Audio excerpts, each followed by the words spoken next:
이 시간 함께 나누실 말씀 누가복음 4장 16절에서 30절까지 말씀입니다.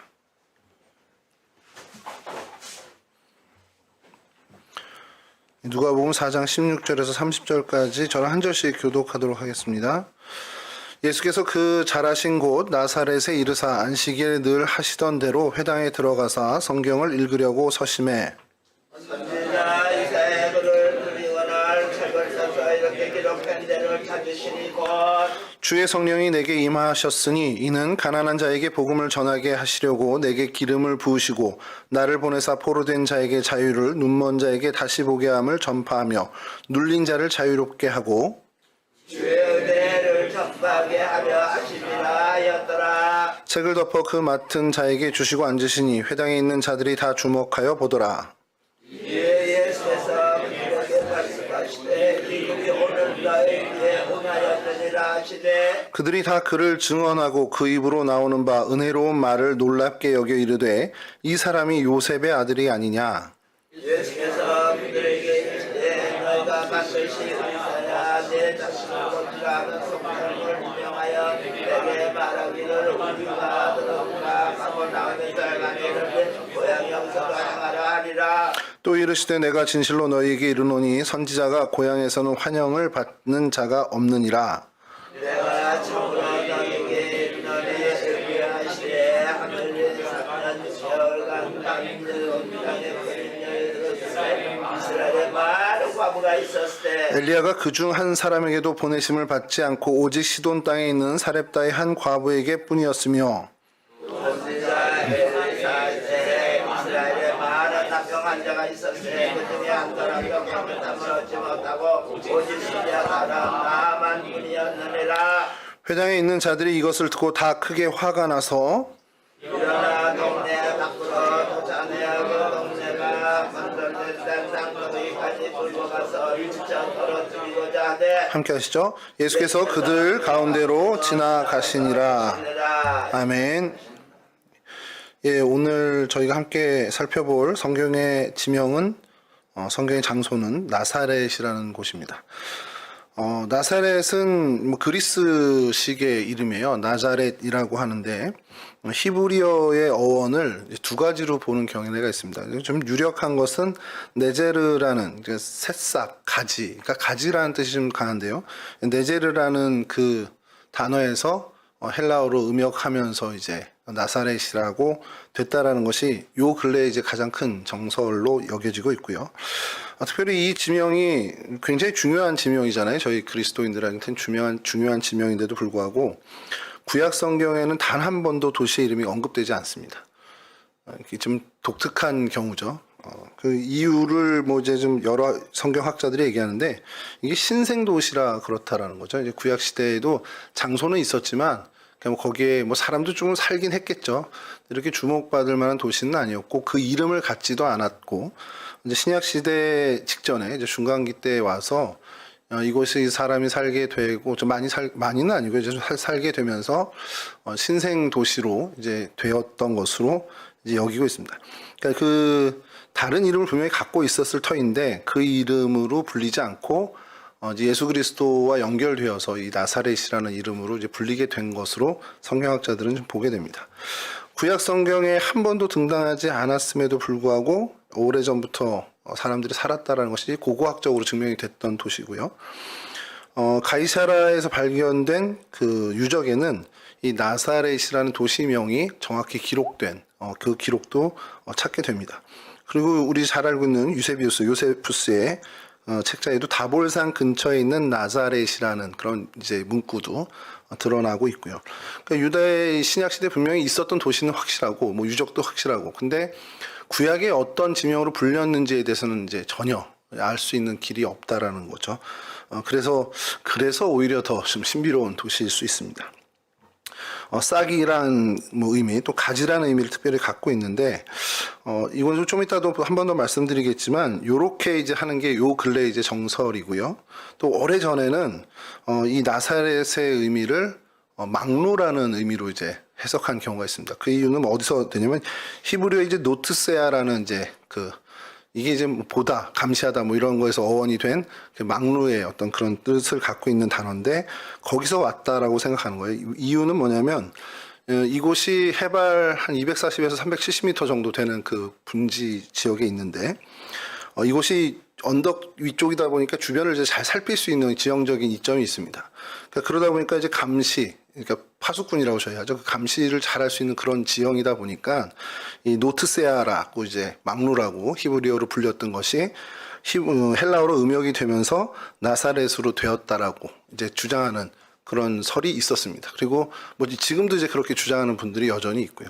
그래서 이 나사렛이라는 어원이 어디서부터 왔는지는 정확히 이제 뭐 이거다 할 수는 없지만 이제 대개 이제 신학 성경학자들은 이제 가지에서 온 그 네자르에서 온 것으로 이제 보는 경향이 요 근래 이제 큽니다. 말씀드린 것처럼 해발 240에서 370m 고지에 있고요. 다볼산 그 아래쪽으로 한 22여 킬로 후에 이제 다볼산이 있고 그다음에 서쪽으로 한 9km 뭐 이쪽으로 뭐 이렇게 하여간 주변에 좀 많이 있는데요. 지도를 좀 먼저 보시겠습니다. 첫 번째 지도는 이게 첫 번째 지도가 아닐 텐데요. 아니요. 그 애굽이 나오는 지도입니다.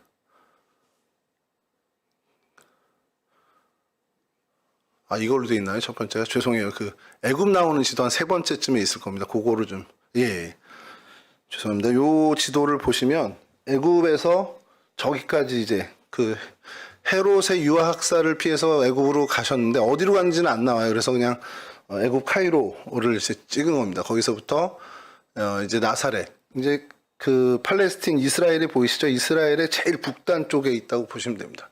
그래서 다음 그 주변 도시 있는 사진입니다. 요거 바로 다음 사진. 아니요, 요거 말고 좀 전에 보여줬던 감사합니다.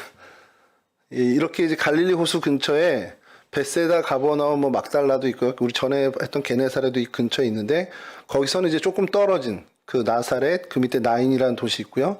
위로 이제 가나 혼인잔치의 가나가 있는 그 지역이 있습니다. 이 세포리스라고 돼 있는데 요거를 여러분 조금 기억해 주시고요. 보시면 좋겠습니다. 그리고 처음에 아까 보여주셨던 지도를 보여주시면 됩니다.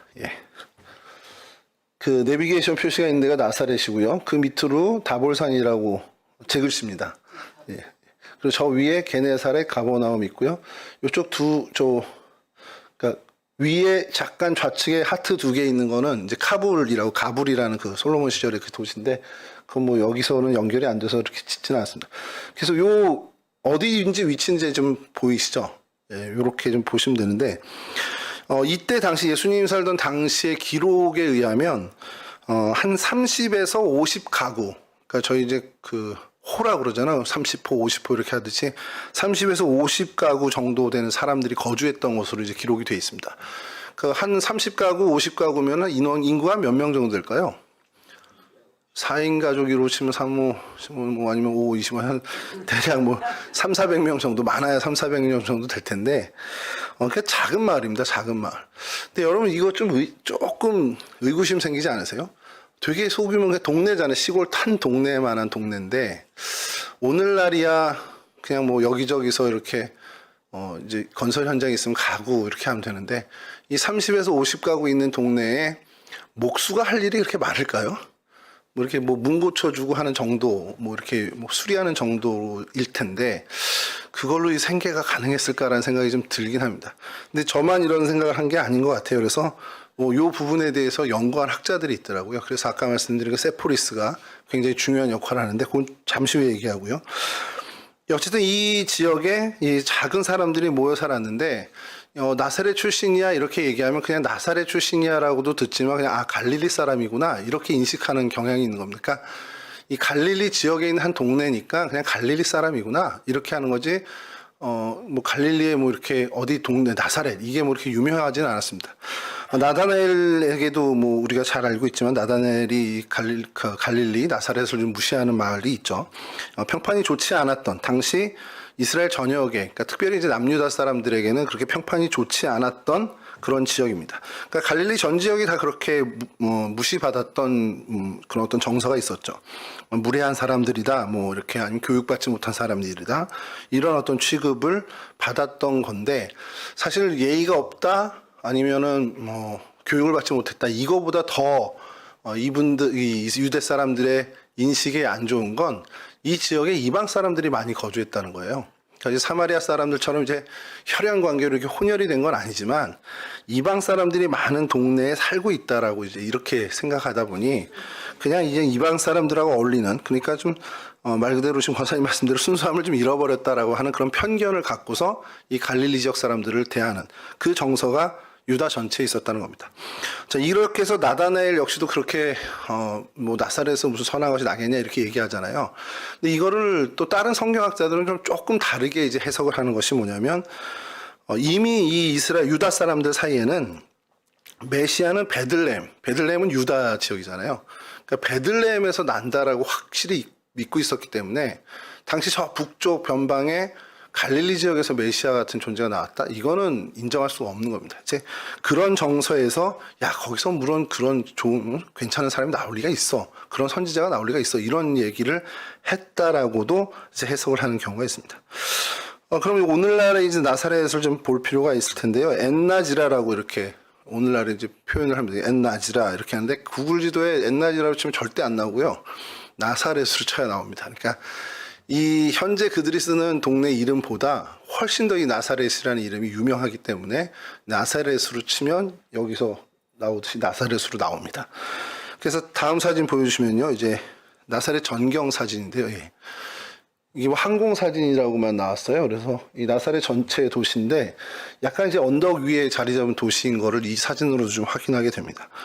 다음 사진 보여주시면 이제 시내 도로인데 그냥 뭐 평범하죠. 평범한 시내 도로고, 예, 좀 기아차 같다고 생각했는데 확대를 해봐도 잘 모르겠더라고요. 그래서 어쨌든 이게 뭐 차량도 많이 다니고, 지금은 그러면 얼만큼 사람들이 사냐? 그래서 좀 찾아봤더니, 오늘 요즘 통계는 잘 안 나오고요. 1990년에서 2000년 정도의 자료가 나오는데 그때 당시에는 52,000명 정도 인구가 있다고 합니다. 그러니까 지금 조금 더 늘었겠죠. 그래도 뭐 늘지 않더라도 5만 명 이상의 도시라는 겁니다. 5만 명이면 대충 어느 정도 될 것 같아요, 여러분?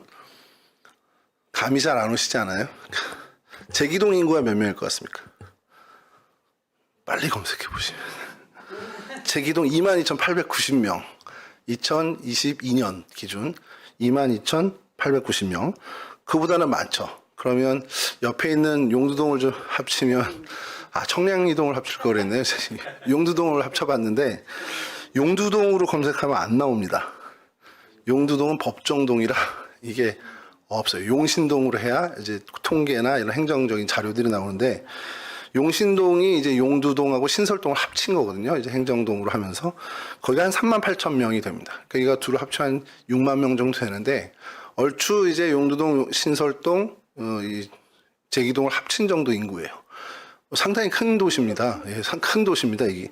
그래서 갈릴리, 지금 현재 갈릴리 인근에서는 그래도 이제 중심 도시로 이곳이 있는데, 이 지금 시내는 사실상, 옛날 나사렛이라는 동네보다는 살짝 북쪽에 있다고 해요. 그러니까 좀 이제 그 유적지하고는 조금 이제 차이가 있는데, 그래도 다행인 것은 그 유적지랑 많이 걸쳐 있는데, 그것이 이제 다음 보여드리겠습니다. 다음 사진 하나 보여주시면, 이게 야경입니다. 멋지지 않습니까? 별로군요. 여러분 눈이 너무 높아져서 그래요. 서울 야경만 보시다가 여기를 보시니까. 그래서 그 다음에 사진 보시면 이제 교회인데, 예, 이게 이 사람들이 지은 건 아니겠죠? 설마? 이게 수태고지 교회라고 합니다.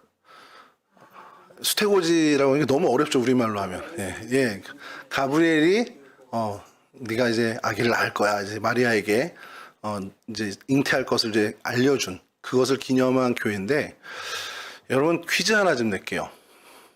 가브리엘이 마리아에게 이 이야기를 한 곳이 마리아의 집이겠습니까? 아니면 일터였겠습니까? 성경에 어디로 나오죠, 혹시? 안 나옵니다. 그래서 이게 문제가 됐습니다. 무슨 말이냐? 여기는 수태고지 교회, 이 캐톨릭에서 세운 겁니다. 로마 캐톨릭에서 세운 교회인데 마리아의 집터로 추정되는 곳 위에 지었어요. 그러니까 마리아가 집에서 이 천사를 만났을 거야. 이 생각으로 지은 거죠. 그리고 여기서 바로 좀 위쪽으로 가면 또 요셉교회라고 성요셉교회가 있는데 그거는 요셉의 집터 위에 집니다. 좀 이따 이제 사진을 보여드릴 텐데요. 자, 이 마리아 수태고지 교회 안으로 들어가 보시면 다음 사진, 예. 뭐가 있습니까? 무궁화도 나오고. 딱 예, 한복 입고, 예, 안에 들어가면 여러 나라의 전통적인 모습을 갖고 있고, 이제 한국 사람의 어떤 그 모습으로 이제 마리아를 이제 분하게 한 거죠. 요런 이제 성화도 있고요. 다음 사진 보여주시면, 뭐가 좀 이렇게 낮잖아요. 지면보다 좀 낮게 해서 동굴이 있는데, 그 동굴이 마리아의 집터라고 이야기를 합니다. 그래서 거기에 위에 이제 예배당을 지은 거죠. 그래서 예배드리는 미사죠. 미사 드리는 모습을 다음 사진 보여주시면 제법 좀 웅장합니다. 이렇게 뭐 장식들도 많고 아이콘들도 많고요. 예, 그 다음 사진 보여주시면 이 수태고지 교회 바로 위쪽에 성 요셉 교회가 있는데 이 모양이고요. 여기는 이제 요셉, 예수의 아버지 요셉의 집터 위에 지었다라고, 그 집터라고 이제 추정되는 곳 위에 이제 지은 겁니다. 이게 아까도 말씀드린 것처럼 마리아가 뭐 자다가 가브리엘을 만나거나 아니면 무슨 우물가에서 뭐 빨래를 하거나 물을 깃다가 만났으면 딱 명확할 텐데 그게 없단 말이에요. 그냥 하나님이 가브리엘을 보내셔서 가브리엘이 나사렛이라는 동네에 가서 이 마리아를 만났다고만 나오거든요. 그러니까 이제 캐톨릭에서 이 자리를 차지해 버렸으니 다른 교단은 어떻게 하겠습니까? 그 다음 사진 보여주시면 이게 마리아 우물이라고는 나오는데 정확히는 마리아 우물이 아니고요. 마리아 우물에서 수로를 연결해서 그 물을 취할 수 있게끔 이렇게 수도꼭지를 만들어 놓은 겁니다. 그래서 요거고 요 바로 뒤에 산타클로스 뒤로 넘어가서 다음 사진 보여주시면 예배당이 있는데 이게 그리스 정교회에서 수태고지 교회라고 지은 겁니다. 이제 수태고지 교회에다가 플러스 하나 더 한 것이 성 가브리엘 교회라고 이제 이름을 지었대요. 여긴 또 어디에다 지었냐면 다음 사진 보여주시면 이게 뭐 같습니까, 여러분? 실제로 이게 동영상이에요. 지금 제가 동영상을 캡처한 건데 실제로 물이 흐릅니다. 막 물이 이렇게 샘물이 나와요. 그리고 저기에 뭐가 있는 것 같아요, 여러분? 예. 이게 저는 좀 한번 알아보고 싶어요. 이게 어느 나라 문화에서 시작된 건지. 그래서 기념할 만한 곳에 이렇게 동전을 던지는 게 유럽 문화겠죠? 저희 나라는 없었겠죠. 돈이 없어가지고 던져지지 않았을 것 같은데 저희 나라는 이 우물에다가 이렇게 동전 던지는 건데 이 우물이 실제로 이 나사렛 지역에 지금 남아있는 1세기 때의 우물로 추정되는 유일한 곳이라고 그래요. 그러니까 마리아 역시도 이 동네에 살았으면 이 우물을 썼을 거 아니에요. 그러니까 이 그리스 정교회에서는 그래 여기다. 여기서 가브리엘을 만났을 거다. 그래서 수태고지 교회, 가브리엘 교회, 성 가브리엘 교회라고 건축을 하게 된 거죠. 여기는 이제 유명한 사진이 이 그리스 정교회의 교회를 검색하면 제일 먼저 나온 사진이 바로 다음 사진입니다. 크리스마스 장식을 굉장히 화려하게 아랍 사람들이 많은데 아랍 그리스도인이 많습니다. 이 동네는. 그래서 크리스마스를 그 유대 쪽에 이제 유학 갔다 오신 분 얘기로는 요 동네에 가야 크리스마스 잔치가 제일 성대하다. 베들레헴보다도요. 오히려 더 크다라고 해요. 그래서 이 그리스 정교회의 수태고지 성 가브리엘 교회를 이렇게 매 크리스마스 때 이렇게 장식을 한다고 합니다. 자, 그리고 오늘 본문에 예수님께서 나사렛을 방문해서 어디에 가셔서 이사야 말씀을 읽으십니까? 그 동네 회당에 가시죠. 실제로 이 나사렛 지역에 1세기 그 시기에 회당으로 유력한 곳이 하나가밖에 없대요. 그래서 그곳을 분명히 예수님이 가셔서 그러면 말씀을 전한 것이 그 지역 아닐까. 물론 수리도 됐고 했겠지만 그 양식을 그대로 잘 보존했던 곳이 있습니다. 다음 사진 보여주시면 그 회당을 들어가는 입구인데 문 위에 뭐라고 표지판이 있는데 보여주시면 시나고그라고 써 있죠. 이게 회당이란 뜻입니다. 뭐 이렇게 회당이 있는데 그 내부가 멋집니다. 이렇게 이제 돌로 지었고요. 그리고 저 앞쪽에서 이제 이렇게 성화를 갖다 놨는데 자세히 보여주면 확대된 게 다음 사진인데 무슨 장면 같습니까? 오늘 본문의 장면입니다. 예수님께서 이사야서를 읽어주시는 그런 장면이죠. 이런 모습의 이제 나사렛이고요. 이게 참 요즘은 제가 농담 삼아서 저희 친구 목사님한테도 그랬지만 성지순례 갈 필요 없어. 구글 로드뷰로 보면 다 가. 그래서 정말 골목길까지 가. 제가 그 얘기를 하거든요. 나중에 한번 기회가 되면 진짜 로드뷰로 가는 걸 한번 보여드리면 좋을 것 같은데, 그냥 진짜 이렇게 걸어가는 걸로 이렇게 주변을 볼 수 있습니다. 그러니까 걸어가서 앞만 보는 게 아니고 이렇게 360도를 돌릴 수가 있어요. 실제로 안전하게 갔다 올 수 있을 것 같은데 지금. 예. 성경에 그래서 나사렛이 등장하는 것을 좀 여러분 말씀을 좀 드리면, 누가복음 1장 26절에서 27절입니다. 여섯째 달에 천사 가브리엘이 하나님의 보내심을 받아 갈릴리 나사렛이란 동네에 가서 다윗의 자손 요셉이라 하는 사람과 약혼한 처녀에게 이르니 그 처녀의 이름은 마리아라. 그러니까 가서 수태고지를 하는데 어딘지 장소가 성경에 안 나옵니다. 그래서 이 나사렛 지역에 한때는 수태고지 교회라고 지어진 게 한 18곳까지 늘은 적이 있대요. 그러니까 각 교단마다 막 다 지은 거겠죠. 그런 일이 있었다고 합니다. 뭐 지금이야 뭐 캐톨릭과 정교회에서 지은 것이 제일 이제 유명하고 그곳에 이제 사람들이 많이 보게 되는데, 성경에 그게 기록이 안 돼서 그렇죠. 그리고 나사렛이 등장하는 또 다른 성경에는 아기 예수께서 이제 정결식 때문에 이제 성전에 올라가죠. 올라가서 우리가 잘 아는 장면인데 시므온 만나고 선지자 안나, 그 할머니 84세 된 할머니를 만나는 그 부분에 기록이 있습니다. 누가복음 2장 39절인데요. 주의 율법을 따라 모든 일을 마치고 갈릴리로 돌아가 본 동네 나사렛에 이르니라. 그렇게 만나고서 떠나올 때 본 동네 나사렛에 있었다라는 겁니다. 그러니까 본 동네 나사렛이라고 이제 표현이 되는 거죠. 그러니까 요셉과 마리아의 고향인 것은 성경에서도 이제 이야기하는 거죠. 누가복음 2장 4절도 동일합니다. 요셉도 다윗 집의 족속이므로 갈릴리 나사렛 동네에서 유대를 향하여 베들레헴이라 하는 다윗의 동네로. 그러니까 호적하러 본 동네로 가야 돼요. 그래서 다윗의 동네인 베들레헴으로, 한참 미치죠. 남유다에 있는 베들레헴이라는 동네로 가야 하는데 어디서 출발하냐? 나사렛에서 출발. 그러니까 지금 살고 있는 곳이 나사렛이었다라는 겁니다. 그러니까 나사렛은 요셉과 마리아의 거주지였던 것은 이제 확실하다는 거죠. 그럼 여기서 한 가지 좀 생각이 들잖아요. 다윗의 후손이면 유다 지파 사람일 거예요, 요셉도. 근데 왜 저 갈릴리 북쪽에 살고 있을까? 이제 역사학자들과 이제 성경학자들이 추론한 것은, 예수님의 그 조상들이 어쨌든 바벨론 포로로 잡혀갔고 돌아와서 일부는 유다 예루살렘 인근에 거주하게 됐지만 갈릴리 지역에 거주하게 된 사람들도 있었다라는 것이고, 그 유대 사람 중에 갈릴리에 거주하게 된 그 사람들, 그러니까 다윗의 자손 중에도 있었고, 그래서 그곳에 이제 정착하게 된 것으로 추정하게 됩니다. 그래서 뭐 조상이 머물렀기 때문에 그냥 머물게 된, 그래서 그냥 그곳에서 지내게 된 그런 경우라고 설명을 좀 하죠. 또 나사렛이 등장하는 것은요, 마가복음 1장 9절인데요. 그때 예수께서 갈릴리 나사렛으로부터 와서 요단강에서 요한에게 세례를 받으시고, 그러니까 요한에게 세례를 받기 직전에 나사렛에서부터 요단강까지 가셨다. 그러니까 예수님도 나사렛에서 그 공생애를 시작하기 전에 나사렛에서 지냈다라는 것을 성경에서 이야기해주고 있습니다. 그리고 오늘 본문입니다. 누가복음 이제 4장에 나오는데, 오늘 맨 처음 읽었던 4장 16절에 이렇게 표현하죠. 예수께서 그 자라신 곳 나사렛에 이르사 안식일에 늘 하시던 대로 회당에 들어가서 성경을 읽으려고 서심해. 그러니까 젊은 날을 나사렛에서 지낸 것을 저희는 부인할 수 없습니다. 그러니까 예수님께서는 나사렛 인근에서 자라고 그곳에서 생계도 해결하고 하셨다는 거죠. 한때 이게 말씀을 드리긴 좀 그렇지만, 이게 굉장히 종교를 융합하려는 이런 시도들이 많았어요. 제가 학교 다닐 때.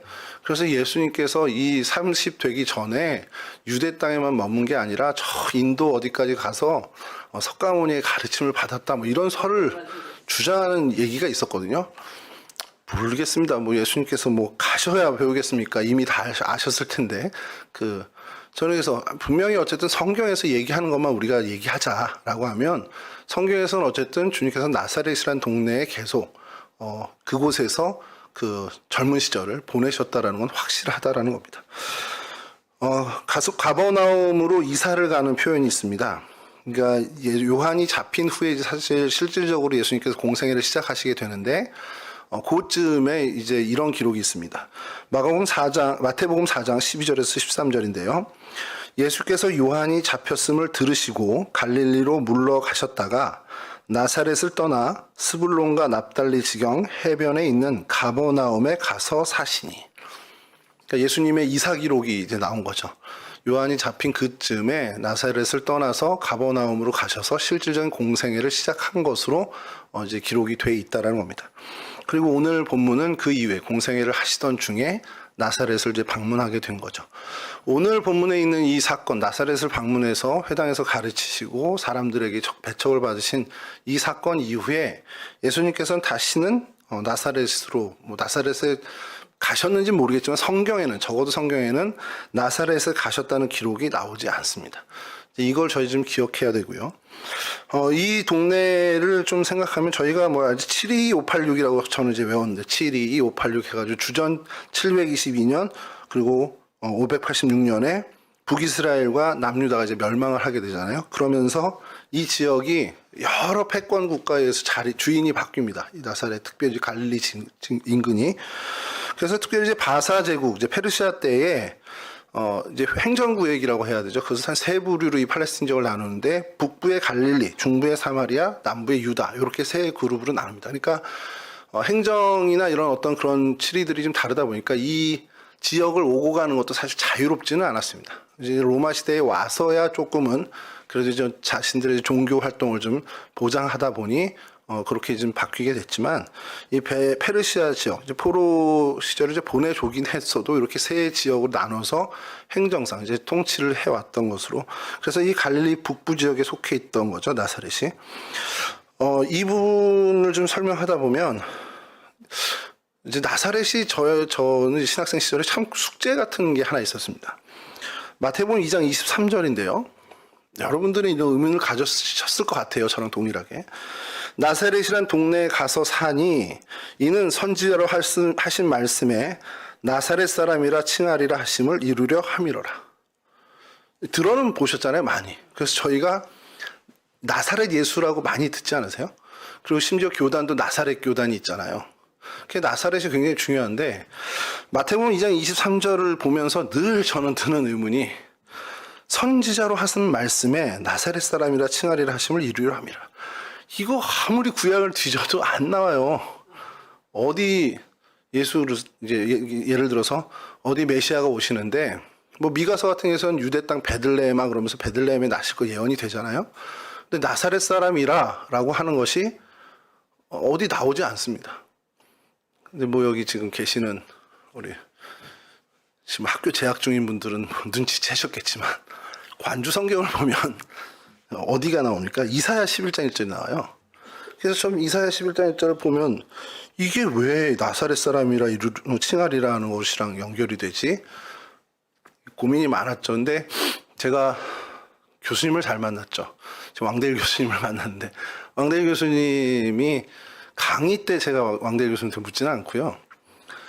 한참 뒤죠. 용두동교회 사역을 할 때 오후 예배 오셔서 설교를 해주셨어요, 항상. 그래서 이사야를 하시던 그 때에 이제 여쭤봤죠. 이거 관주에 왜 이렇게 나와요? 그랬더니 이제 아주 상세하게 설명을 해주시는데 사실 한 반쯤 이해했습니다. 그리고 그걸 이제 쥐고서 계속해서 좀 이제 보게 되는데, 그러니까 저도 최근에야 이거를 좀 아하 이런 거구나라는 걸 좀 알게 된 것이, 여러분 이사야 말씀 이사야 11장 1절이 이렇습니다. 듣기만 하십시오.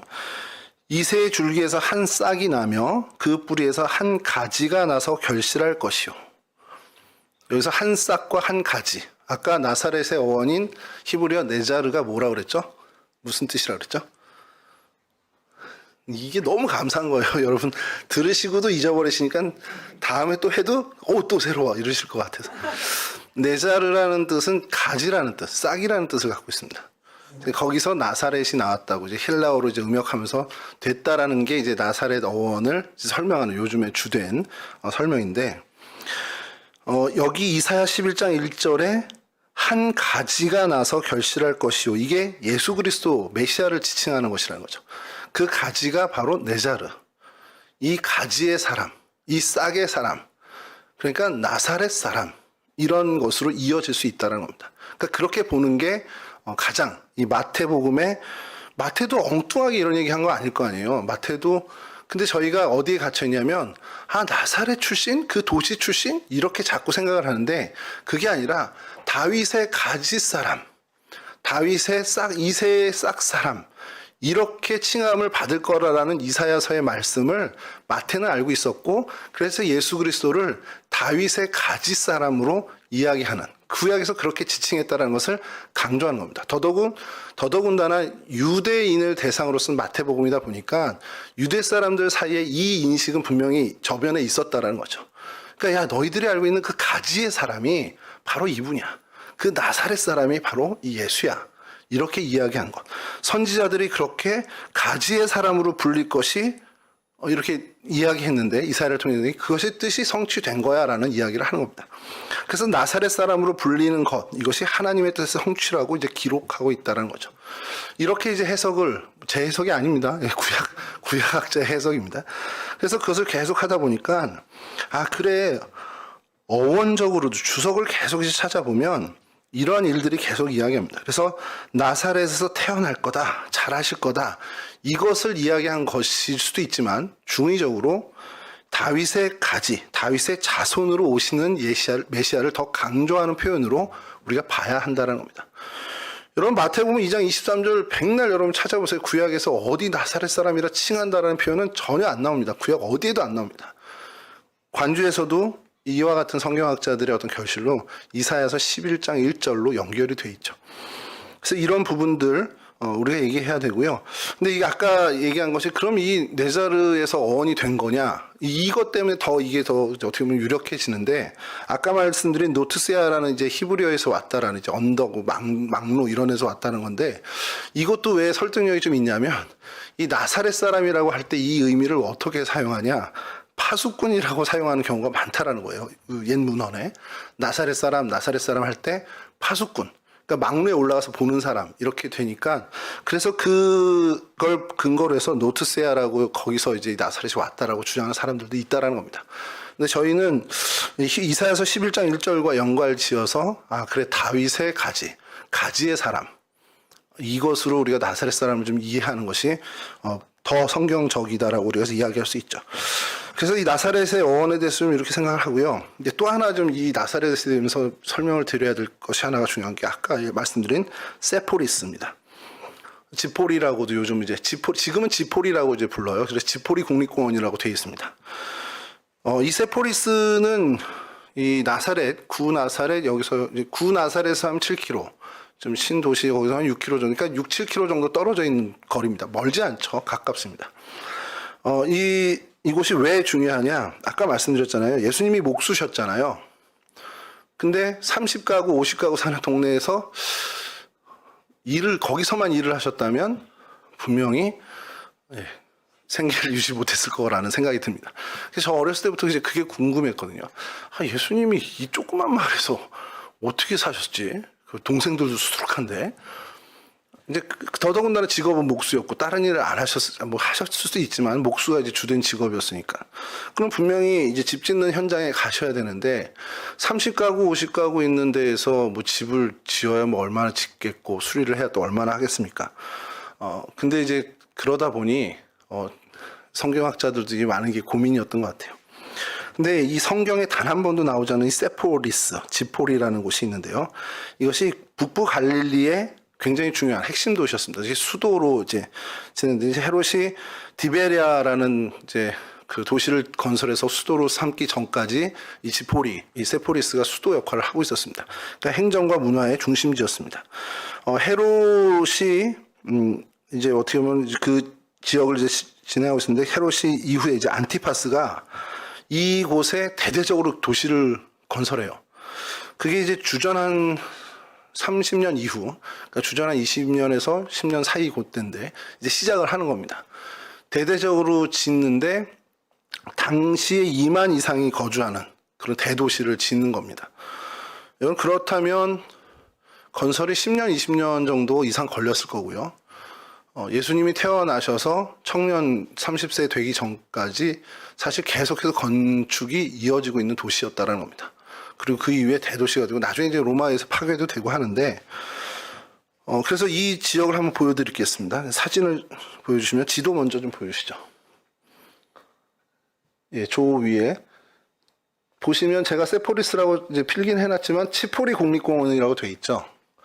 그리고 예, 저 위에 있습니다. 그리고 밑에 여기가 아까 말씀 나사렛인데 성모 영보 성당이라고 되어 있는 게 여기가 이제 수태고지 교회입니다. 카톨릭 거. 그리고 그 위에 그리스 정교회의 수태고지 교회, 성 가브리엘 교회라고 이렇게 빨간 걸로 이제 두 개 해놓은 거고요. 거기서부터 저 위쪽으로 이제 치포리 국립공원이 있는데 이 국립공원 사진이 다음 보여주시면 예, 이것이 유적지 사진입니다. 굉장히 이제 뭐 넓은 터에 도시가 있었다라는 것을 보게 되고요. 다음 사진 보여주시면 회당 유적지가 아주 잘 보존되어 있습니다. 그리고 그 다음에 어마어마한 뭐가 습니까? 대형 극장입니다. 야외 극장이 굉장히 잘 보존되어 있어요. 그래서 여기가 이제 치포리 국립공원이라고 해서 많은 이제 사람들이 이제 관광에 오긴 하는데 이곳이 이렇게 안티파스에서 건설이 이 정도 규모로 이제 건설이 되기 시작하는 거예요. 소위 말하는 세포리스 특수가 일어나는 겁니다. 건설 경기가 막 붐이 일어났겠죠. 예수님의 살던 나사렛과 6km에서 7km 정도 사이입니다. 얼마든지 출퇴근이 가능한 거리고요. 예수님께서도 이 건설 현장, 이 도시 건설 과정에 충분히 가셔서 일을 했을 거라는 거예요. 예전에 무슨 갈릴리 전역을 다니면서 목수일을 하셨을 거야 라는 얘기도 하는 게 제가 어렸을 때 들은 얘기도 한데 굳이 그렇게까지 할 필요 없이 예수님의 성장 시기에 이 도시가 건설되는 대규모 토목 건축 그런 시기에 가장 인근에 있는 나사렛이라는 동네에서 자라면서 얼마든지 출퇴근하면서 생계를 유지하실 수 있었을 거라는 것을 추정할 수 있다는 거죠. 그래서 성경학자들의 참 어떻게 보면 이 세포리스를 발견하고 성서 고고학자들한테 이제 감사한 거죠. 성경에 어디도 등장하지 않다 보니까 이게 뭐 간과되고 넘어갈 수도 있는데 성서 고고학자들이 이 좋은 결실을 보여주고 그래서 성경의 훨씬 해석이 어떻게 보면 풍성해질 수 있는 그런 경우가 됐습니다. 그래서 여기도 보면요. 세포리스가 이제 디베라로 옮기기 전까지 갈릴리 지역의 수도였다라는 기록들이 좀 있습니다. 그리고 또 어떤 기록들이 있냐면 랍비들 그리고 유대인 학자들, 그러니까 소위 이제 사네리드린 공의회 같은 그런 어떤 모임이죠. 유대교 법전인 미슈나 그리고 이것의 어떤 보조가 되는 탈무드 집필을 이곳에서 했다라는 기록도 있다라는 겁니다. 그래서 이제 탈무드에는 이 도시에 대해서 굉장히 여러 번 언급이 나와요. 세포리스, 치포리 여기에 대해서 언급이 많이 나온다고 하고요. 그다음에 이제 본격적인 발굴은 20세기 이후에 이제 진행이 됐고, 1992년에 이제 이것이 국립공원화돼서 이제 문을 열고 개장을 하게 됐습니다. 그러니까 그렇게 오래되지 않았죠. 아까 말씀드린 것처럼 원형극장도 있고, 뭐 비잔틴의 주택 그리고 뭐 아까 말씀 시나고그 회당도 있고, 그래서 잘 보존된 것이 이제 발굴되게 된 거죠. 그러니까 이 곳에서 예수님께서 뭐 충분히 어떻게 보면 이렇게 생계를 유지하실 수 있었겠구나라는 그런 이제 뭐 얘기들 어쨌든 충분히 이제 해석이 될 수 있는 근거들이 된다는 겁니다. 치포리라고 이제 불리게 된 것은요. 치포르라는 이제 새가 이제 치포르인데 치포르 이 새가 산 위에 이렇게 앉아 있는 것과 같은 형상이다 해서 이제 치포리라는 그런 이름을 붙였다라는 것이 이제 탈무드에도 이제 기록이 돼 있다고 합니다.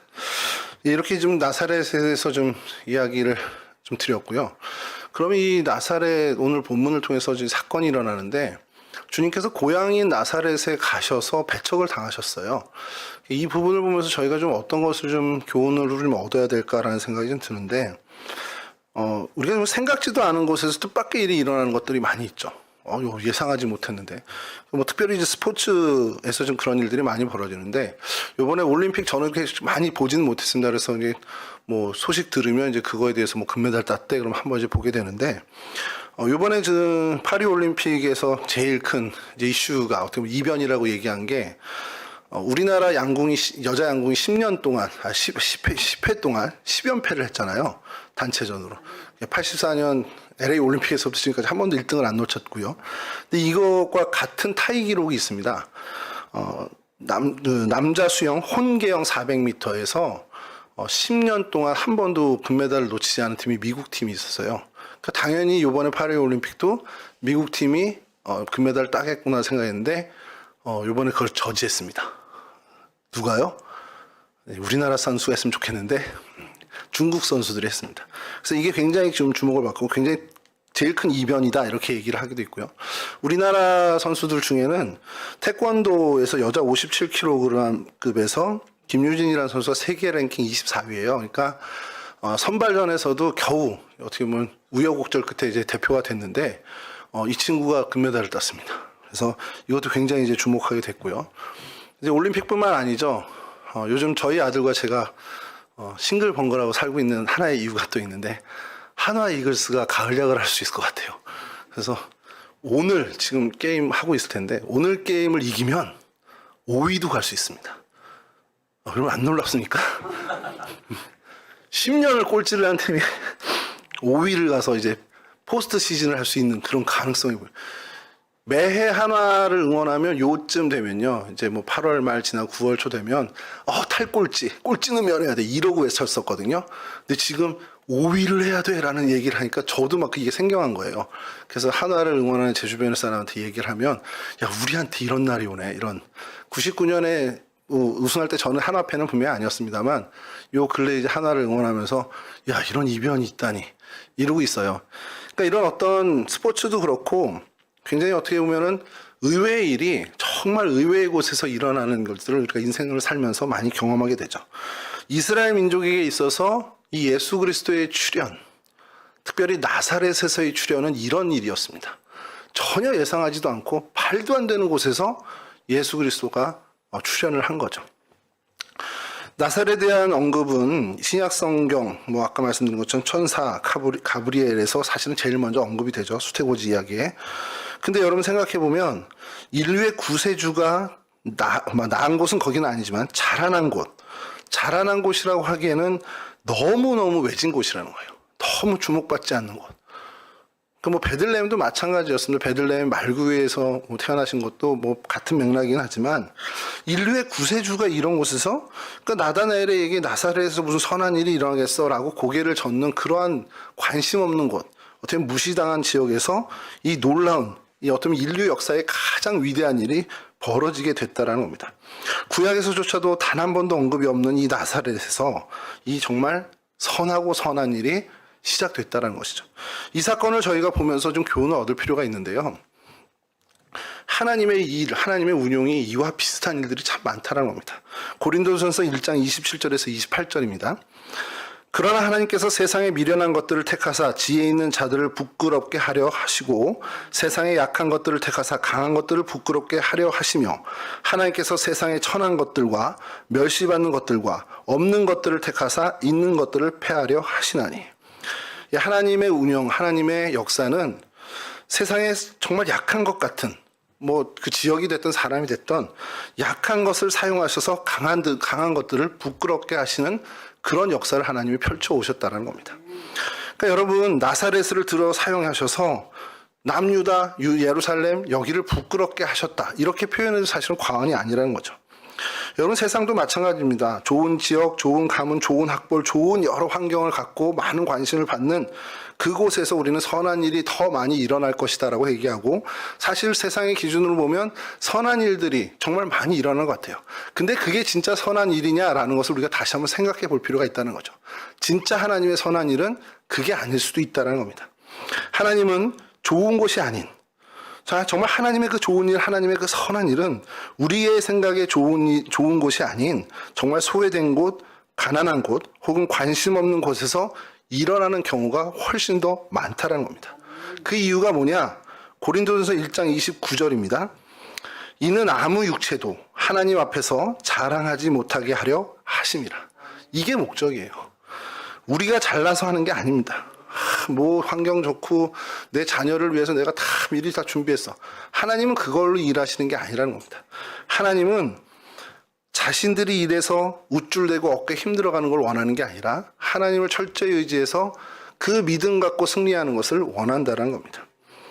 예루살렘에서 사역하시는 예수님이 나사렛 사람이다 얘기될 때 예루살렘 사람들 얼마나 당황했겠어요. 놀라운 이적들을 펼친 저 사람이 나사렛 사람이래. 그러니까 이 특권층이라든지 어떤 귀족이라든지 소위 말하는 좀 잘 나가는 사람들은 되게 당황스러웠을 거라는 겁니다. 이렇게 하나님은 상대적으로 빈약하고 척박한 지역, 또 소외되고 관심받지 않는 지역, 그리고 그런 사람들을 사용하신다는 겁니다. 그러니까 갈릴리 나사렛은 소외된 사람을 사용하는 하나님의 섭리를 여실하게 보여주는 놀라운 그 지역이라는 것이죠. 나사렛이 그런 상징을 갖고 있다는 겁니다. 여러분 이렇게 하나님께서 관심받지 못하는 세상 사람들, 세상의 기준으로는 한참 미치지 못하는 지역이든 사람이든 여건을 사용하신다는 것을 우리가 이 사건을 통해서 다시 한번 깨달아야 하고요. 또 하나 동시에 깨달아야 하는 것은 예수님께서 공생애를 시작하신 이후에 이곳을 떠나죠. 나사렛을 떠나죠. 떠나고 오히려 한번 찾아왔을 때 배척을 당합니다. 이게 참 저는 좀 이해가 안 되는 부분이긴 해요. 하나님 나라 사역을 위해서 고향을 떠났습니다. 마치 아브라함이 본토 친척 아비집을 떠난 것과 같은 모양으로 떠나신 거죠. 그리고 그것을 이제 공생애를 하시다가 어떻게 보면은 뭐 여행하기 위해서 다시 돌아온 게 아니라 회당에서 하나님의 말씀을 선포하기 위해서 정말 그 구속사적인 사역을 하시기 위해서 나사렛을 방문했는데 오히려 배척을 당하세요. 그러니까 예수님께서는 선지자가 고향에서 뭐 대접받는 일이 없어 그런 말씀을 남기시고 그냥 떠나시죠. 그리고 다시는 그곳에 돌아가지 않으셨는데 이런 모습을 보면서 저희들이 좀 생각해야 될 것이 우리도 이 자세, 주님의 어떤 그 떠나야 하는 그런 모습을 좀 닮아야 하지 않겠냐는 거예요. 무슨 말씀이냐? 우리 소위 말하는 뒷배가 있습니다. 우리 배경이 있고 연줄이 있고 사실 이게 우리가 참 많이 의지하게 되죠. 어느 목사님이 그러셨어요. 어려서부터 이제 다른 교회의 목사님이 이제 정말 어떻게 보면 그 길을 잘 소개해주고 했죠. 근데 이제 그분이 이제 푹 쓰러지신 거예요. 이분이 이제 젊은 이제 초년 목사 시절에 푹 쓰러지니까 드는 생각이 그거래요. 목사님 벌써 가시면 안 되는데 나 봐주셔야 되는데 이 생각이 먼저 들었대요. 그리고서는 엄청 회개를 하셨다는 겁니다. 자기가 끈 떨어지는 영 같은 느낌을 받았다는 거예요. 그러니까 이제 회개하시면서 한 게 뭐냐면 내가 하나님을 의지한 게 아니라 우리 목사님을 의지했구나 이런 생각에 엄청 회개를 했다는 겁니다. 여러분 이게 저희들에게 필요한 자세라는 겁니다. 비빌 언덕, 소위 말하는 비빌 언덕, 뒷배가 되어줄 만한 것들을 사실 끊어내는 그런 용기와 결단이 우리한테 필요하다는 거죠. 여러분 다윗이요 사무엘하 8장 4절에 주변국들을 막 정복해가는 과정에서 갑자기 2,000마리만 놔두고 나머지 말들의 병거의 말들을 다 힘줄을 자릅니다. 어리석은 일이잖아요. 말도 안 되는 일이거든요. 근데 이게 뭘 보여주는 겁니까? 다윗이 나는 병거와 군대를 의지해서 이거 하는 게 아니야. 나는 하나님, 여호와 하나님만 의지해서 하는 거야라는 것을 완벽하게 보여주는 겁니다. 말의 힘줄을 다 써서 잘라서 말들을 못 쓰게 만드는 거예요. 그러니까 군대 어떤 군사력에 있지 않다라는 것을 보여주는 겁니다. 이 자세가 우리가 하나님이 원하는 자세, 우리에게 하나님이 원하는 자세라는 겁니다. 말의 힘줄을 끊는 것. 그래서 정말 내가 의지하는 것, 세상적인 것, 내 배경, 인간적인 것 아니고 하나님만 의지하겠다라는 그런 선언과 행동을 우리가 보여야 한다는 것이죠. 그리고 또 하나는 나사렛의 예수님의 제자들이죠. 이 나사렛에 이제 엮이게 됩니다. 제자들도. 사도행전 24장 5절입니다. 우리가 보니 이 사람은 전염병 같은 자라 천하에 흩어진 유대인을 다 소요하게 하는 자요 나사렛 이단의 우두머리라. 나사렛이 이단이었습니다. 당시. 나사렛 이단. 성경이 이렇게 표현을. 그러니까 유대 사람들에게는 나사렛 이단 하고 고개를 젓는 그런 명칭이었어요. 나사렛 사람? 제 이단이야? 이렇게 되는 거죠. 여러분 이 칭호가 굉장히 모욕적이고 부끄러운 칭호였을 겁니다. 뭐 우범 지역으로 얘기될 수도 있고 형편없는 동네로 얘기될 수도 있는. 근데 그곳에 또 더더군다나 이단자들이야. 근데 여러분 이 이름이 이 제자들에게는 영예로운 이름, 자부심을 갖는 이름으로 바뀌게 됐다는 거예요.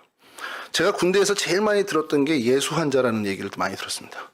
넌 뭐 일요일만 되면 환자냐? 교회를 왜 가냐? 병원을 가지? 이런 일이 있거든요. 예수 환자, 뭐 예수쟁이, 뭐 이런 얘기들이 우리를 비하하는 얘기겠죠. 뭐 당시에 나사렛이란 그 칭호에 비하면 훨씬 더 뭐 양호한 거긴 하지만 우리가 세상을 살아가면서 내가 크리스찬이기 때문에 사람들에게 경원당하거나 내가 그리스도인이라는 것을 밝히는 것이 불이익을 당하는 그런 환경에서도 우리는 그것을 감직하는, 내가 크리스찬이라는 그 이름을 간직하는 것에 자부심을 가져야 한다는 겁니다. 제자들이 나사렛 사람이라 불리우는 것을 오히려 자랑스럽게 여겼던 것처럼 우리 역시도 나는 크리스찬이라는 것을 자랑스럽게 여기는 그런 삶의 자세, 신앙의 자세를 가져야 한다는 것이죠.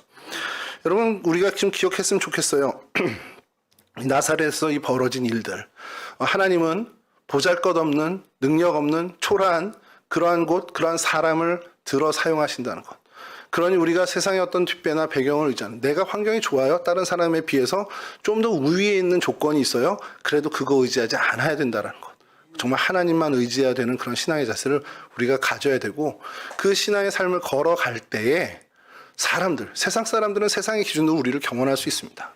우리를 어떻게 보면은 손가락질 할 수도 있고요. 그러니까 내가 크리스찬이라는 것을 밝히고 크리스찬으로서의 길을 걸어갈 때 손해를 볼 수 있음을 분명히 우리는 압니다. 그래도 과감하게 그 손해보는, 조금 더 희생해야 되고 조금 더 손해봐야 되는 그 길을 믿음의 용기를 갖고 걸어가는 그러한 신앙의 자세를 가져야 한다는 것이죠. 그것이 주님이 가신 그 길을 우리가 그래도 흉내내며 따라가는 그런 모습이라는 것이죠. 그러한 모습으로 살아가는 저와 여러분, 그래서 하나님께서 우리를 정말 하나님의 그 일에 동참시켜 주시고 우리 각자의 인생에게 품으신 그 하나님의 뜻을 이루어 가시는, 그래서 하나님의 뜻이 이 땅에 이루어지는 것을 목격하는 그 놀라운 은혜를 경험하는 저희들이 되었으면 좋겠습니다. 이와 같은 은혜의 주인공들이 되시기를 주님의 이름으로 간절히 축원합니다. 우리 잠깐 합심해서 기도하고요. 우리 찬송하고 마치도록 하겠습니다.